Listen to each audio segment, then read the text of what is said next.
ka, puro ka work. Hello mga kayulol! This is Tuesday Vargas and this is Kapuso Confessions.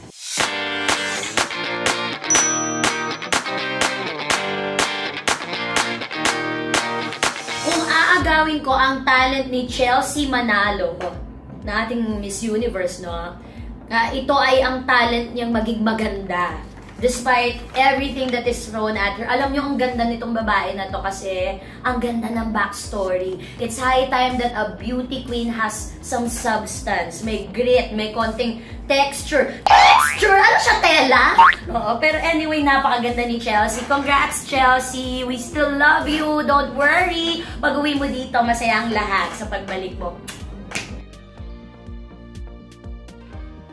Kung ililibre ko sa bakasyon si Buboy, dadalhin ko siya sa isang malaking banyo. Oo. Kasi minsan lang maligo si Buboy, kung hindi niyo po naitatanong. Oo, lahat ng ipon niya ay binibigay niya sa mamahal niya sa buhay. Wala siyang pambili ng sabon.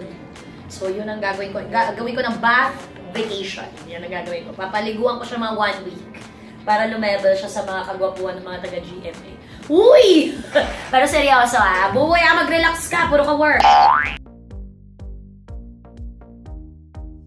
Best investment na hindi ko pinagsisihan ay edukasyon. Kasi ang dami ko nang tinapos na mga kung anis-anis. Tinapos ko na rin yung, yung buhay ng mga ibis sa bahay kasi ang dami nila doon.